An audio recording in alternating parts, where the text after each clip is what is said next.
señor secretario de esta Real Academia de la Historia, señora directora de este curso, señores y señoras académicos, señoras y señores, muy buenas tardes a todos y muchas gracias por su presencia. Me corresponde versar sobre la conquista de los océanos, logros técnicos y dificultades humanas dentro de este ciclo que debemos gracias a la munificencia de la Fundación Unicaja, a la cual agradecemos, como todos los oradores, desde nuestro podio. La conquista de los océanos, que sigue siendo un reto para la humanidad actual, la humanidad que vivimos, por lo menos, si no en lo que se refiere a las superficies y a los litorales, sí en lo que queda por atisbar de esas inmensas profundidades abisales y también por lo que respecta a los aprovechamientos de esos océanos que pueden producir. Naturalmente, yo me voy a referir a la conquista de antaño, a la conquista histórica. Me voy a referir a los derroteros, aunque también a las tierras ignotas transatlánticas por su condición de transatlánticas.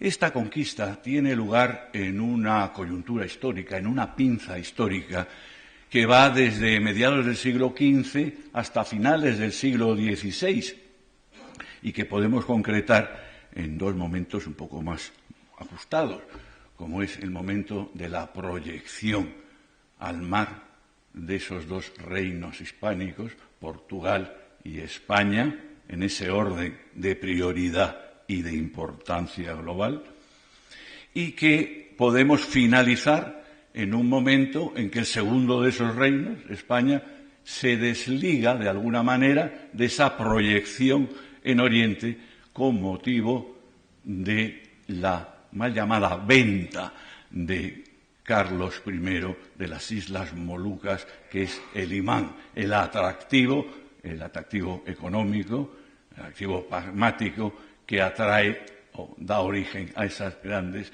navegaciones.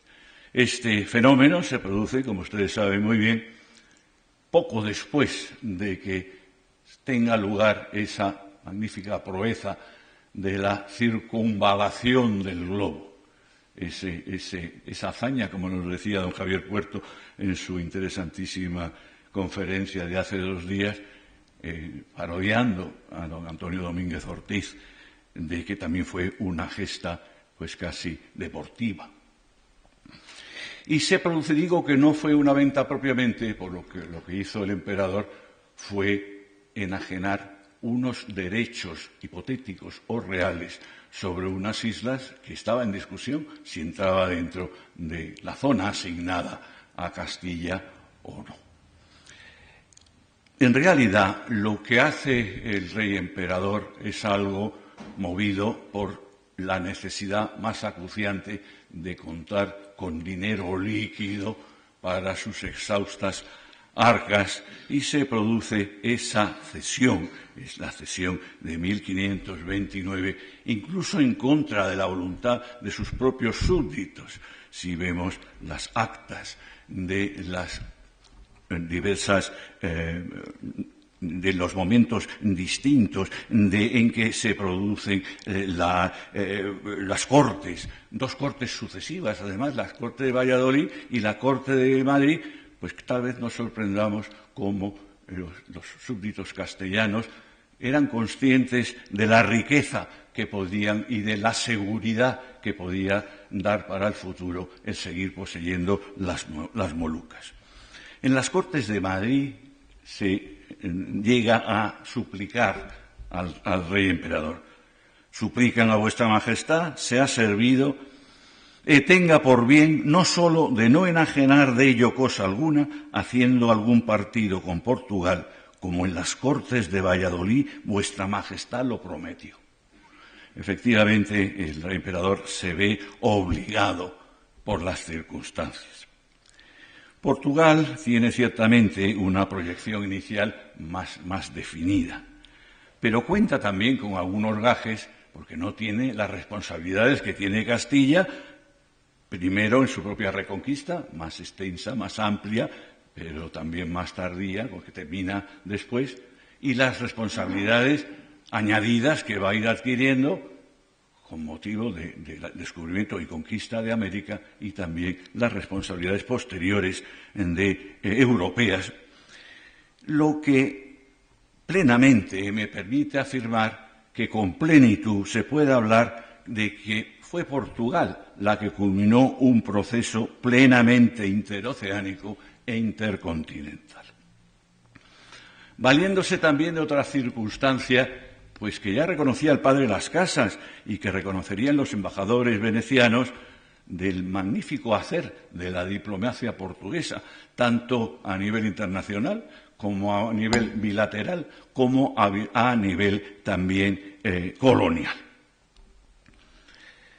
España irrumpiría en este proyecto portugués de llegar al Maluco, en dos ocasiones, yo diría que estelares, creo que todo el mundo podemos definir como estelares, aunque en realidad se trató de dos atajos, a manos teniendo como personajes motores, pues a dos tránsfugas, en todo caso a dos personas de cultura completamente portuguesa. Me estoy refiriendo naturalmente a Colón y también a Magallanes. Esta condición o esta posible inferioridad, digamos, cultural, técnica, científica, es reconocida por los castellano-españoles desde el principio. En los pleitos de Colón vemos cómo dos de los declarantes, dos de los testigos, al hablar de Juan de la Cosa, que era un marino avezado, un gran marino, que, como ustedes saben perfectamente, pues es el dueño de la Santa María y también su maestre, es decir, el que la tripula efectivamente, no es meramente un empresario, que es el heredero de toda una trayectoria castellana de relaciones con el norte, de venta de las lanas en Lieja y también con la península, en la parte meridional de la península, con sus tratos de trigo, razón por la cual está la Santa María en el puerto de Palos en el momento, en la coyuntura en que está.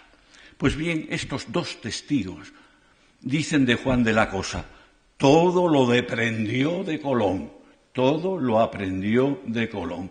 ¿Qué quiere decir esto? ¿Pero cómo? Es que no sabía nada, no estamos diciendo que era un gran navegante. Naturalmente, de lo que estamos hablando es de la navegación astronómica, que es la gran aportación de la corona de Portugal. El proyecto de Colón, que se lleva a cabo 60 años después de que ya se haya iniciado esa marcha a saltos por parte de Portugal en la costa africana. Es un avance en trechos en latitud, es decir, en distancia al Ecuador, que les va a permitir, en primer lugar, a darse un gran chasco. El gran chasco se produce en 1544, cuando esa avanza de África, del continente africano, parece que termina el continente ahí, como veremos, de acuerdo con las concepciones geográficas del momento.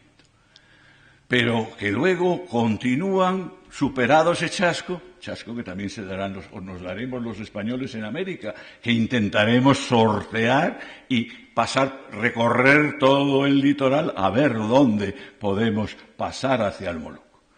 Esta situación determinará que efectivamente Portugal pueda llegar de manos de Bartolomé Díaz a pasar. Nos decía don Javier Puerto ayer que las instrucciones que tenía Bartolomé Díaz de su rey era o notifícame que has encontrado el paso austral o no vuelvas. Efectivamente, Bartolomé Díaz pues pasó por el Cabo de las Tormentas. Las tormentas son una situación terrible para los barcos y más para los barcos del momento. Pero lo terrible de las tormentas de esa región estriba en que no hay vientos favorables para remontar, como se dice en términos marineros, el cabo. Él conseguiría hacerlo. Y cubriría toda la etapa, como es bien sabido, pues la expedición de Vasco Núñez de Gama, de Vasco de Gama, al cual ya se le habían abierto las puertas a la bahía de Bengala y con ellas a las islas del Maluco. Colón, como ustedes saben, fracasó en su intento de llegar al Catay para luego seguir por el litoral hasta las Islas Molucas, que se sabía que estaban mucho más al sur. Y se encontró pues con ese accidente, con esa muralla. Él trató de resistirse a la evidencia todo lo que pudo, pero no tuvo más remedio que empezar a buscar cuanto antes algo más allá que le permitiera pasar al otro lado, pues, y no estaba naturalmente en la antesala del Moluco, como él refería una y otra vez. El segundo momento es cuando en que se abre otra vez otra posibilidad para Castilla-España, es el momento en que Magallanes presenta su programa descubridor, que en realidad es un programa continuador del programa de Castilla en América. Esos saltos que han dado los portugueses en la costa africana, también los han dado los españoles en la costa del mundo nuevo, todavía no se llama América. Y llega, y él continúa el proyecto donde lo dejara Juan Díaz de Solís, probablemente portugués. Me interesa subrayar este dato por las razones que luego explicaré. Y llega en un momento este proyecto en que hay otros proyectos en la despensa, desde tiempos del padre, incluso del abuelo del rey Carlos, en tiempos de León Fernando, sobre todo a raíz del momento, o después, a raíz del momento en que se descubre la Mar del Sur, lo primero que se plantean, cómo aprovechar la Mar del Sur. La Mar del Sur es la vía fluvial natural precisamente para el Moluco. Y ese gran personaje que fue Pedrarias Dávila esbozó unos proyectos para llegar al Moluco que cuando Magallanes presenta los suyos, pues se equiparan y se opta por fin por la decisión de Magallanes de buscar el paso austral. En realidad la decisión de buscarlo a través de Castilla del Oro, a través de tierra firme, era una renuncia a buscar ningún estrecho más, sino simplemente pues a utilizar el propio mar directamente.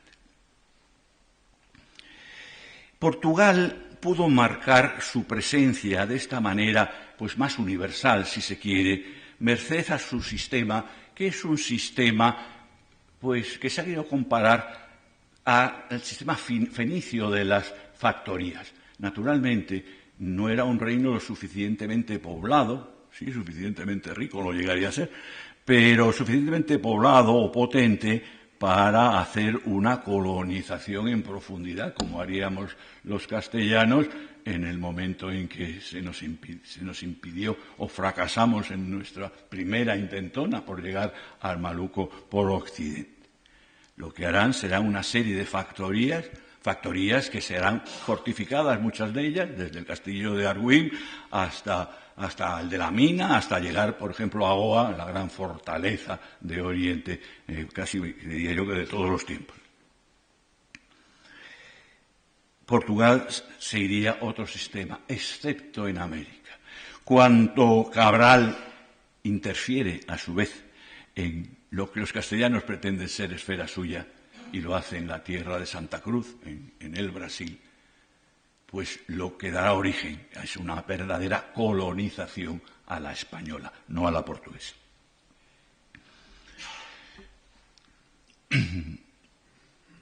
Como hemos indicado, la conquista de los océanos no fue una empresa o un proyecto generalizado en sus orígenes, sino restringido a los reinos de Portugal y de Castilla, cuya posición y cuya condición marítima, política, social y técnica permitieron esa coyuntura y permitieron producirlo. Otras potencias, en orden cronológico, sería Francia, sería Holanda y sería Inglaterra, seguirían en otra etapa histórica por esos derroteros, y se aprovecharían en gran medida de los frutos de los primeros, de los pioneros. Condicionante primero de la aventura lo fue la situación geoestratégica de la península ibérica. La península ibérica es la península más inferior, más occidental, la península sudoeste de Europa, con costas atlánticas. Y será ya a mediados de este periodo, en 1544, cuando Sebastián de Münster haga esta preciosa lámina que llegaría a imprimirse, porque ya en esta época la imprenta está en pleno apogeo, haría este dibujo en su situación geográfica, sería horizontal. De hecho, la lámina está colocada verticalmente porque representa a Europa Regina. Europa como mujer, con unas galas importantes, con el corazón en Croacia, como el propio Münster lo tenía, pero con su cabeza coronada en la península ibérica, que ellos denominan Hispania, porque estamos en la cultura posromana, estamos en el Renacimiento, y para el arte, para la cartografía artística, Hispania es una, aunque haya dos Españas, Portugal y España. A mí me evoca mucho esta imagen, porque es lo que se siente en este momento. No es que se considere a Portugal y a España el cerebro motor de Europa o de la filosofía, no. Lo que se está reconociendo es esta explosión única y coyuntural que hará transmitir la cultura europea al resto de la humanidad. Y que me recuerda, porque en el mismo sentido, pues se definen los versos de Luis de Camões. Los portugueses, entre otras grandes ventajas, tuvieron la de tener un magnífico cantor de sus hazañas, que fue Luis de Camões. Nosotros, nuestras hazañas, menos marítimas si se quiere, lo tuvimos a nuestro nivel en Alonso de Ercilla, en la Arauca. Pues me van a permitir simplemente una estrofa que encuentro que es muy explícita. Dice Camões: «Eis aquí, quase cume da cabeza de Europa toda o reino lusitano», él se refiere solamente a Portugal, «onde a terra se acaba, o mar comenza, e onde Febo repousa no océano». El impulso descubridor lo determinan un hecho y una aspiración económica que se ha repetido hasta la saciedad. Un objetivo claro y pragmático y un objetivo de Estado. Un proyecto a medio largo plazo, pero oficial y continuado. De llegar a llegar a las fuentes de los frutos del clavo de las Molucas, de la nuez moscada, de bandán, la raíz del jengibre y otras especies orientales. La asistencia de portugueses a las empresas españolas es obligada, es obvia y es omnipresente.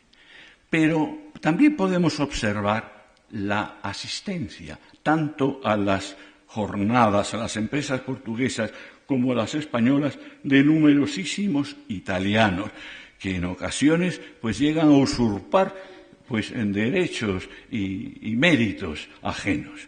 Es el caso de Cadamosto para los portugueses, de Colón, de Vespucio, de Pigafetta. Cabe preguntarse por qué intervienen en estas empresas cuando estas empresas están destinadas a quitarles el tráfico importantísimo, el valor añadido que tienen las especias en el momento en que después de la caída de Constantinopla se ha roto el cordón umbilical por tierra con las regiones que lo producen. Ellos habían sido los revendedores del producto y el peligro que se cernía para ellos era notable.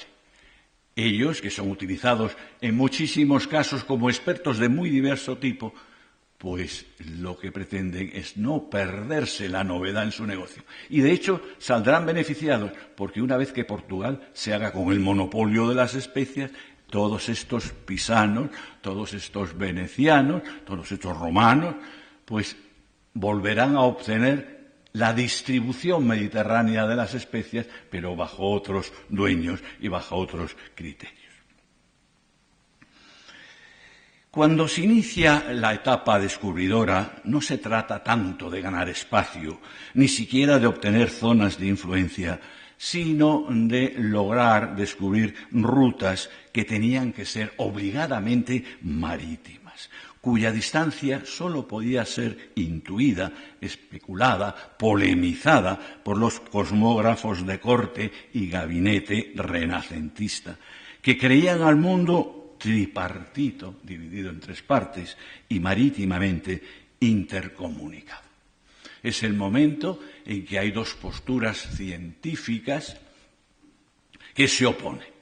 La minoritaria, que sigue a Eratóstenes, que afirmó casi acertando plenamente en los 40.000 kilómetros del diámetro terrestre, o los mayoritarios, incluidos los portugueses y los españoles que les seguimos, de otro discípulo de Eratóstenes, más moderno, de ideas más modernas, pero errado, que se llamaba Posidonio, y que redujo el tamaño del diámetro terrestre a 29.000 kilómetros, con un resultado obvio de que animó a la navegación. Si la Tierra es más pequeña, las distancias son más cortas. Tanto Colón como Magallanes erraron. Y Elcano, sin esa formación renacentista, comprobaría en sus carnes famélicas y en las de sus compañeros de su hazaña el mayor tamaño del globo. Sin razones científicas para ello, sino basados en las creencias, basados en la tradición cristiana, basados en la Biblia, se mantenía y estaba en boga la tesis tanto de que el mundo conocido, el mundo tripartito, porque efectivamente la Biblia habla de los sucesores de Sem, Cam y Jafet, no habla de nadie más, por lo tanto solo hay tres continentes que se dibujan didácticamente, pero también artísticamente, como tres masas bastante similares. Tres masas de las cuales Asia a veces es el doble de Europa o África, pero África es tan pequeña como Europa. Vemos aquí en De Terra et Partibus, que es un comentario, es un códice de San Isidoro que se encuentra que tenemos y que tiene su interpretación artística en la biblioteca, otro códice de la Biblioteca Real de Bélgica. Vemos aquí dos circunstancias importantes. África es relativamente pequeña, África es abarcable. Para interpretar bien estos planos tendríamos que darle un giro de 45 grados para que todo quede como nosotros pensamos y que debe quedar. Estamos hablando de un tipo de planos que en su momento se denominaron TNO, porque efectivamente está dividido por una T, que son unos canales que intercomunican efectivamente los distintos continentes, y un mar-océano, el único que ya se llama océano, los demás no se llamaban océano, interpretado como en Atlántico, los demás se llaman el mar de la China, el piélago Índico o luego el mar del sur.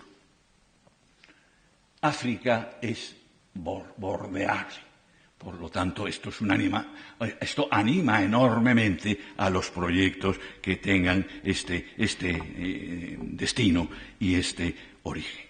Porque las caravanas por tierra, aunque se recuperen, aunque efectivamente se pudiera pasar por tierras de infieles y por tierras mahometanas, pues serían eternas, o eran eternas, habían sido eternas. Y también se sabía que las islas do Cravo pues eran islas, de manera que en cualquier caso por tierra se podría llegar, pero a unos intermediarios que las trajeran de las islas. Por todos conceptos, el camino tenía que ser marítimo. Y es el momento de incidir en algo que es absolutamente cierto, y que es la causaron anímica de este fenómeno, que se dan en algunas coyunturas históricas, como sucede en este periodo que estamos analizando. Una energía de unos pueblos y unas posibilidades de unos pueblos. Estamos hablando de la nueva ruta de las especias. Se ha vuelto a reeditar y yo lo celebro, aunque no estoy de acuerdo con el libro histórico de Stefan Zweig sobre Magallanes, que expresa en su prólogo una frase muy poética: en el principio eran las especias. Y esto es cierto, este es el motor, pero no es el único motor. Tanto en las empresas españolas como en las empresas portuguesas está pendiente o está patente, latente y muchas veces activa la defensa fidei y la propaganda fidei y la expansión del cristianismo. A veces, como todos sabemos, con medios demasiado expeditivos, tanto por parte de los castellano-españoles como por parte de los portugueses. Y es curioso, y precisaría una importante investigación, los documentos que en el archivo de la Torre de Otombo se conservan con las instrucciones reales al virrey de Goa para que se haga con la Meca, no que se apropie de la Meca, sino que la destruya como cueva del anticristo. Portugal tenía efectivamente, y España, una posición geoestratégica envidiable. Pero no solamente poseía eso, sino poseía también uno de los conocimientos ancestrales sobre algo que es fundamental en la navegación aérea, que es el régimen marítima, a vela, que es el régimen de los vientos. Hemos insinuado, no nos daría tiempo a incidir en ello, como Castilla es conocedora de las rutas del Atlántico Norte que conducen a las ventas de sus lanas y también a sus relaciones diplomáticas y a sus casorios. Y Portugal recibe ese nombre, Portus Galliae, precisamente porque Lisboa es el puerto de donde a donde van y vienen desde tiempos romanos los barcos destinados al norte, al Atlántico Norte. Sin embargo, no me estoy refiriendo naturalmente a los vientos nortales, sino a esos vientos surales que se denominan auster, de tiempos de los romanos, de tiempos de Ptolomeo, que es el viento sur, y el africus, oeste-suroeste, de Plinio, de Vegecio, hasta de Séneca. Este africus tiene un nombre muy significativo porque será efectivamente este viento el que acompañará, empujará en buena parte a las naves portuguesas y al propio Colón hasta Canarias para valerse de los alisios, esos vientos constantes, esos vientos que dan seguridad con sus ventajas y con sus inconvenientes. También Magallanes los aprovechará porque Magallanes es un portugués español, de manera que utilizará las ventajas de uno y de otra navegación. Esos vientos alisios que en algún momento determinado desaparecen y se encuentran los navegantes en la calma chicha, que los portugueses llaman calma podre. Y esa calma podre peligrosísima porque los alimentos en la zona del trayecto en que se trata pues están prácticamente consumidos, y sobre todo la aguada, como incidiremos en ello, obligan a la dotación a mirar ansiosamente a uno de los instrumentos náuticos más primitivos de la historia de la navegación, que es el catavientos. El catavientos es una banderola que decae cuando no hay viento, pero que se mueve con más o menos fuerza y dirección, lo que es fundamental en la navegación, para marear las velas, para orientarlas y para alargarlas en la proporción en que sea necesario. Vientos favorables, unidireccionales, pasaportes a lo desconocido. puesto que naturalmente lo que en los primeros viajes lo que se está garantizando es la ida, pero no el tornaviaje o la vuelta. El tornaviaje exigirá a Colón a buscar unos vientos favorables, pero a otras latitudes. Los portugueses en eso tendrían más suerte con los monzones cuando aparecen por el Índico, porque los monzones soplan en una dirección una parte del año y en otra dirección en otra. Bastaba con ajustar los tiempos para utilizarlos oportunamente.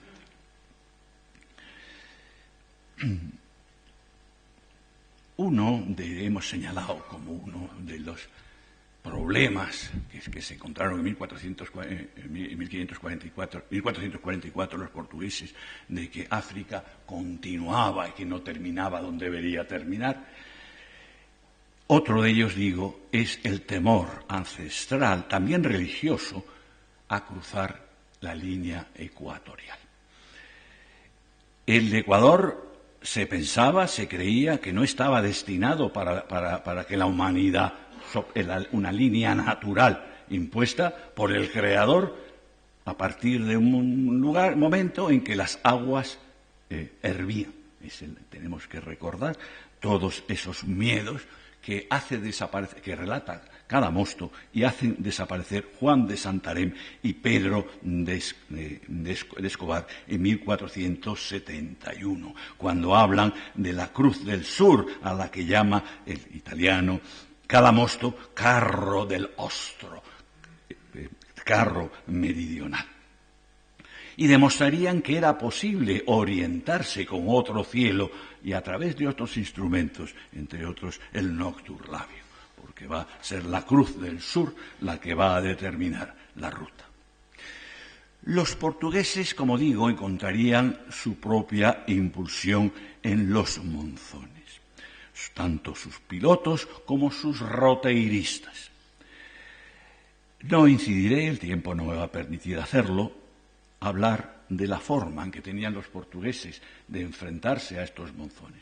Tanto estos vientos alisios como los monzones, hemos hablado de ellos simplemente de sus aspectos más tranquilos, pero todos sabemos cómo hay lugares, verdaderos cementerios marítimos, que para los españoles fue el Canal Viejo de Bahama y los Cayos de Florida, y para los portugueses fue la Volta por Fora y la Volta también por Mozambique.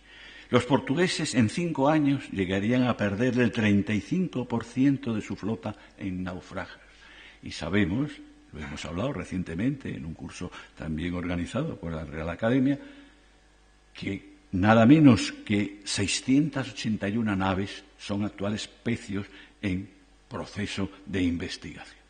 Y es el momento también de recordar que esa recuperación de los tesoros culturales, España también fue pionera, porque desde el momento, y con los medios que se podían, en que se produjeron estos hundimientos, se intentó arbitrar los medios para conseguir, no solo, y por los viajes de circunnavegación, y los grandes viajes se refieren, no tan solamente a los tesoros, sino también para recuperar las valiosísimas piezas, sobre todo metálicas, que coincidían.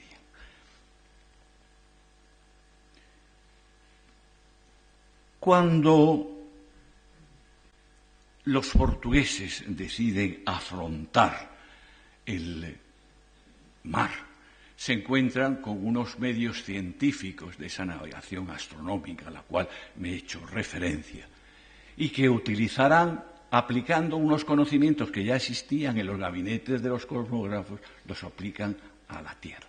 Entre otros, como más principal, aunque hay otros como el cuadrante o la ballestilla, como más característico lo es el astrolabio. Los portugueses afirman, y creo con razón, que son los primeros adaptadores del astrolabio al medio marítimo.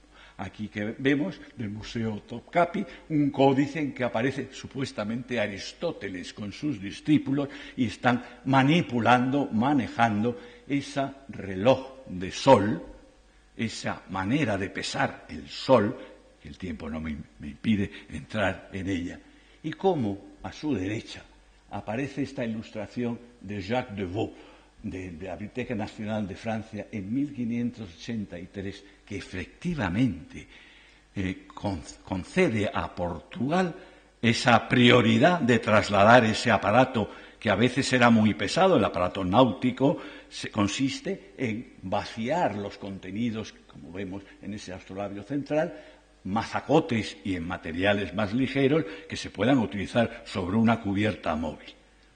Y Jacques de Vaux muestra cómo otros grandes astrolabios, con trípode incluso de uso, digamos que en observatorios terrestres, reconoce que fueron los portugueses al dibujar esa carabela portuguesa, pues como utilitaria o beneficiaria de esos conocimientos.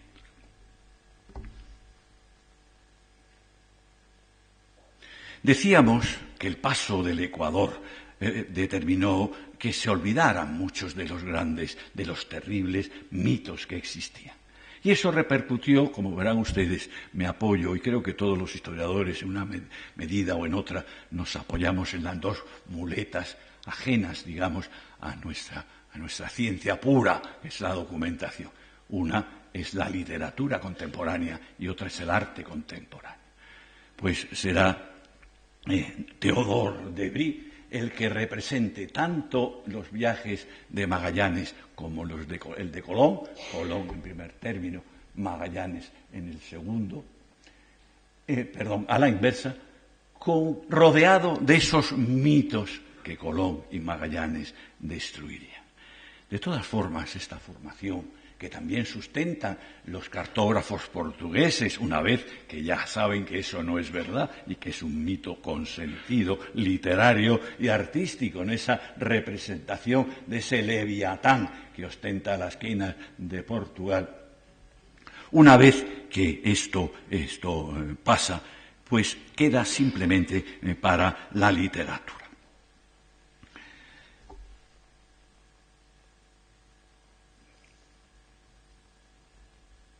Hablábamos también de los naufragios y recordamos esta ilustración que también mostrábamos de cómo los castellanos, efectivamente de tiempos muy tempranos, esto es un manuscrito que se encuentra en el Museo Naval de Pedro de Ledesma de busca de galeones, de 1623, pero se hace referencia a una recuperación de pecios, pues de tiempos prácticamente de la conquista. Ese dibujo que vemos, se intuyen unos buceadores desnudos, que no son otros que los pescadores de perlas, también de Castilla del Oro, que son los primeros que se utilizan como buceadores.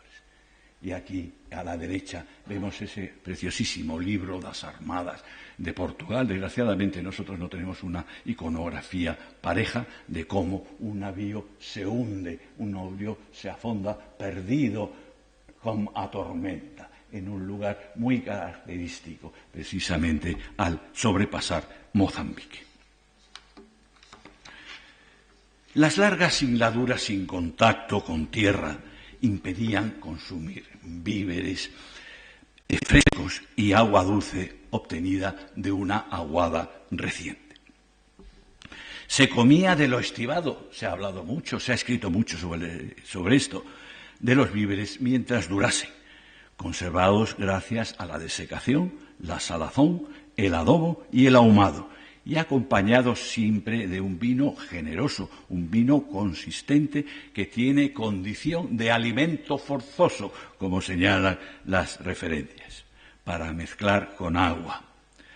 Agua en la que se desalaban los pescados, el bacallao de Terranova y el pescado secial del duque de Medina Sidonia para los españoles.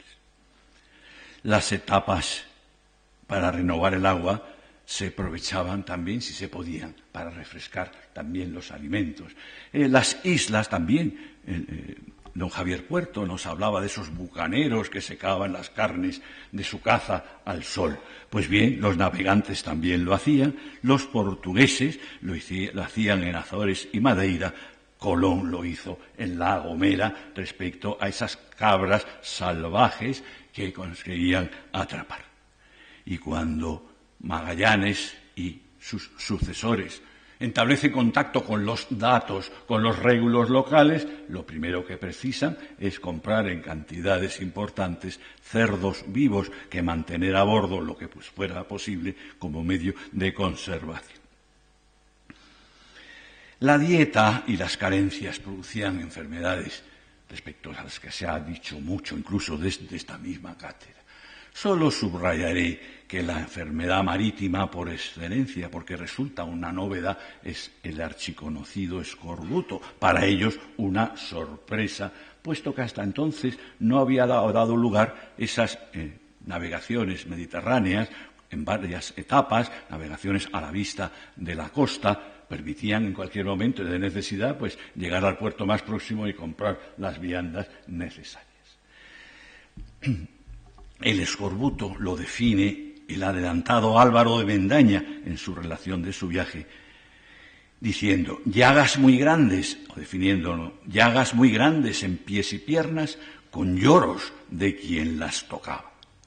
Están definiendo la segunda fase del escorbuto, que, como ustedes saben, comienza por una fase de hemorragia bucal, en la cual se van perdiendo los dientes. Es el mar de Sagüe, de los portugueses, o el mar de Luanda. El motivo de llamarle mar de Luanda, que como ustedes saben está a la altura de Angola, es que era el promedio de viaje que podía hacerse sin que ser víctimas de la enfermedad.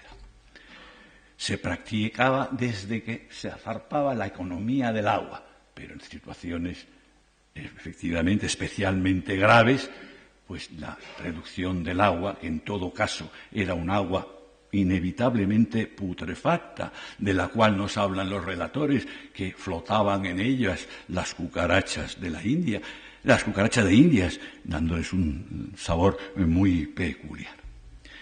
No voy a incidir más en los sufrimientos, salvo decir que, por lo que respecta a los españoles, a todas esas terribles andanzas que les correspondió o que les tocó padecer en la mar, se sumaba una casi precedente. Así como los barcos de Portugal salían de Lagos o salían de Lisboa, del estuario del Tajo, los españoles salían del río de Sevilla. Y será Escalante de Mendoza el que subraye, no tengo conocimiento que haya un estudio estadístico, sería interesante que lo hubiera, de las enormes pérdidas humanas que se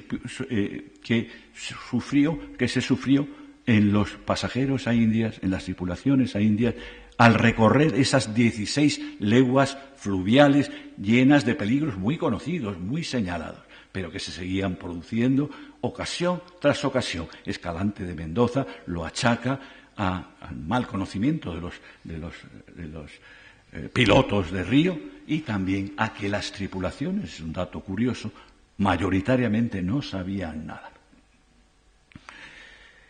A la incomodidad diaria del embarcado, que se hacía extrema en situaciones de necesidad, en situaciones de tempestad, en que se necesitan brazos también de los viajeros, también de los que vienen embarcados, por muy alta cuna que fueran, pues se unen también esas pequeñas mortificaciones que pueden llegar a ser tremendas.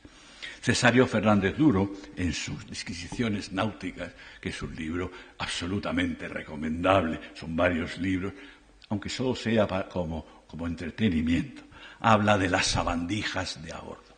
Y las sabandijas de a bordo no solamente son insectos, sino también son roedores. Y en su opinión, pues son en primer lugar la cucaracha. Y él hace una comparación, también basada documentalmente, con las cucarachas castellanas, que son cucarachas honradas, y no esas cucarachas de Indias, que son cucarachas mayores, de color pardo, como el hábito de nuestro Señor San Francisco. Los tratadistas, Guevara, Salazar y Valencia, inciden en estas sabandijas. Y como quiera que en la mar, pues son corrientes las salomas, esos cánticos acompasados que ayudan a hacer las maniobras de mar, sobre todo las maniobras duras, las maniobras por alto, las maniobras que precisan de cabrestante. Se suele salomar, o se solía salomar, cantar pausadamente, también lo hacen los cargadores de los muelles. Pues pusieron un nombre entrañable a otra de esas sabandijas, que es el piojo, tanto el piojo del cuerpo o del pelo como el de los vestidos, igualmente peligroso y corruptor y transmisor de enfermedades.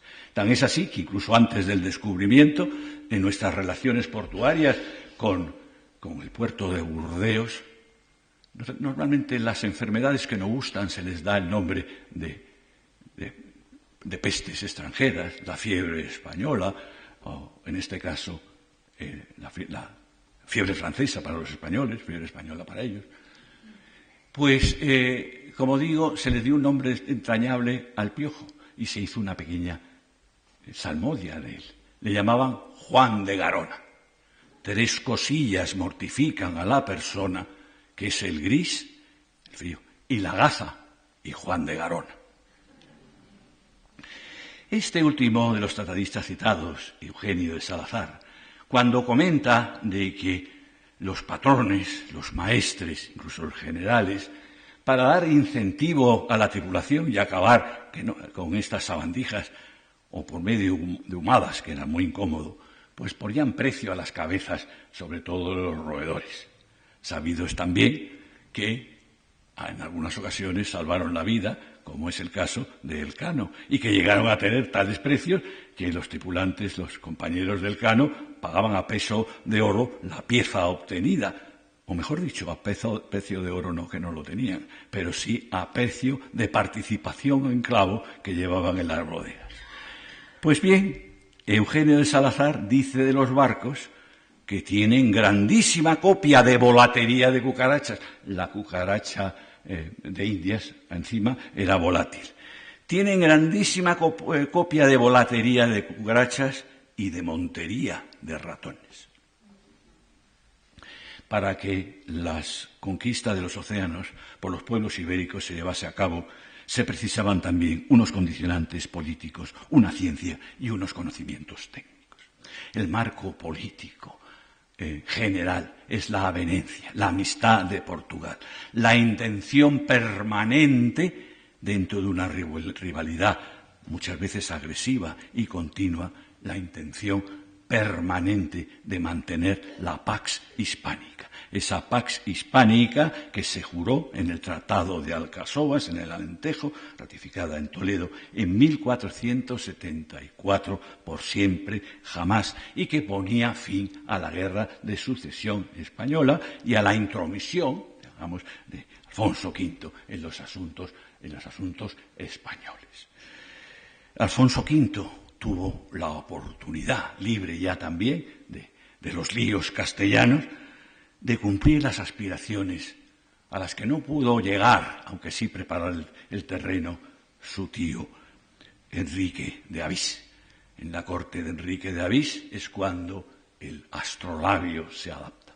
Y se pretende también que se adapte o surge, según los portugueses, la denominada carabela portuguesa. La carabela portuguesa que encontramos a la derecha también en el libro das Armadas, la de João Serrao. Desgraciadamente no tenemos tiempo para incidir en las características. Es un buque mucho más ligero, mucho más sutil, mucho más plano. Puede llegar a lugares en que puede tener muchos fondos mucho más altos, es decir, mucho más próximos a la quilla. Y a su lado la interpretación que hace Rafael Monleón, que es el gran artífice de la construcción de las carabelas de Colón para el aniversario del descubrimiento del siglo XIX, y vemos esas dos interpretaciones. Pues bien, los portugueses afirman que se trata de la carabela portuguesa y acuden a Camadosto, que efectivamente hace una definición de la carabela como el mejor buque del mundo, el mejor buque que podía utilizarse para las descubiertas. El buque que tenía que compensarse con otro buque, como hace Colón, junto a las carabelas tiene una nao para poder cargar, porque las carabelas tienen una capacidad de carga, las mayores notables, pero no lo mismo que las grandes o las mayores naos. La utilización de la carabela, y en ello se basan los portugueses, se funda en Luis Cadamosto, essendo le caravelle de Portogalo in messior navili che vadamo sul mare. Sus secretos se conservaban hasta el punto, como yo he tenido ocasión de comprobar documentalmente, de que se castigaba, si no con la muerte, sí con pérdida de bienes, a aquellos que dieran información sobre las carabelas. De hecho, me topé con un documento fechado en 1454, en que un patrón denominado Afonso Fernández fue desposillado de sus bienes por vender en el puerto de Londres una carabela. Es, como digo, un navío adaptado en tiempos del infante, capaz de vencer vientos contrarios y de ceñir el viento, que emplean en un primer lugar para los rescates, concurriendo con Castilla. Todavía, la suerte que tiene Portugal es que en esa ruta hacia el tesoro de las especias no fue para nada una ruta dolorosa, sino fue una ruta productiva en sí misma. Estamos hablando del oro de Guinea del Oro, estamos hablando de los rescates que no son ya de quincallería que desprecian los régulos locales, sino sobre todo de caballos lusitanos y de caballos andaluces que se pagan a cambio, desgraciadamente, de esclavos. Sin pretender menoscabar una más que probable paternidad o adoptación enriqueña, múltiples testimonios hablan, sin embargo, concretamente estoy pensando uno que se titula Relación de la manera que se debe de armar correctamente una carabela, que está depositado en el archivo toledano de la nobleza, en la colección Gandía, pues prácticamente describe una carabela que me cuesta mucho trabajo pensar que fuera muy diferente a las portuguesas.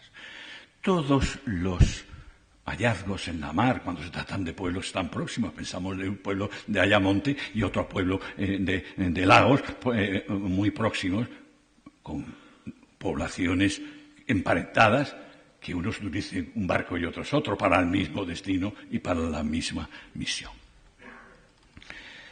En virtud de Alcáçovas, Castilla dejaba en poder de Portugal los rescates, oro y esclavos a cambio de caballos.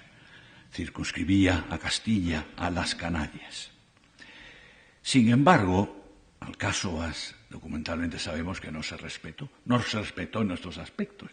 De hecho, si ustedes recuerdan, a Colón los reyes le proporcionan, en principio le iban a proporcionar 3 carabelas, luego acaban de proporcionarles 2, son 2 carabelas con que se ha castigado al puerto de Palos por haber interferido piráticamente en la ruta comercial portuguesa. Martín Alonso Pinzón, al mando de su propio buque, no había dudado en abordar y tomar un barco negrero portugués en plena paz. Producida la gesta colombina, los reyes católicos quieren refrendar su título descubridor con una donación pontificia, seré brevísimo, estoy terminando, como ya habían hecho los portugueses bajo los pontificados de Eugenio IV, de Nicolás V y de Sixto V, porque cosa sabida y respetada en todas las cancillerías es que la cuarta manera de ganar el señorío es el otorgamiento del Papa, como dicen nuestras propias partidas castellanas. Para ello se arbitran varias posibilidades, como trazar una línea en el mar, y surge una idea genial, que desgraciadamente se aprovecharía pero muy poco tiempo y solamente para efectos diplomáticos sin ninguna trascendencia real. Colón, como ustedes saben, en su primer viaje, cuando se encuentra a 100 leguas de Azores, nota que se produce ese fenómeno en sus agujas de marear, ese nordestear. Las agujas se vuelven locas y luego dejan de volverse locas, de manera que mejor idea que la de establecer la línea donde todo el mundo, todo navegante la puede comprobar. La idea le pareció bien a Alejandro VI, pero no le pareció bien a los portugueses, y con razón, porque lo que estábamos entregando a Portugal era un mar sin más. En ausencia de Colón, que se encuentra efectuando su segundo viaje, Se acuerda, estamos ya en Tordesillas, la cesión a Portugal, casi 4 veces más de distancia de espacio hacia Occidente. Menos mal que la tierra era mayor que lo que suponían que era, porque si no le hubiéramos entregado a Portugal prácticamente la totalidad de América. Y es que ocurre como con las mantas en ocasión de frío, que si te destapas de los pies, pues te tapas la cabeza, pero los pies quedan al aire. Y entonces surgirá efectivamente el problema, se trasladará a otro lugar, se trasladará. Esta es una representación de una nao, y la representación en el 5º centenario, la Comisión Ejecutiva de 1842, que realizó Fernández I.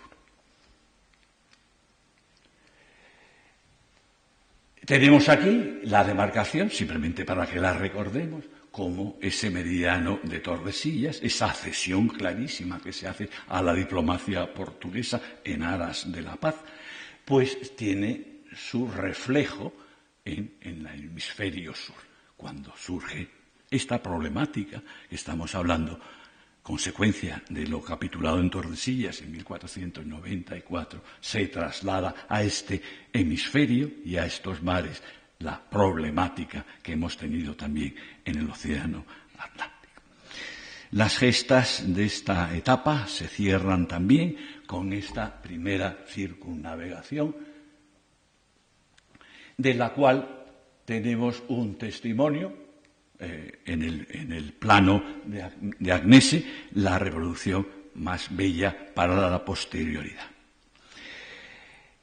España, aquí tenemos el mapa de Agnese, que Battista Agnese con cierto retraso, no sé por qué, aparece ahora y se agradece.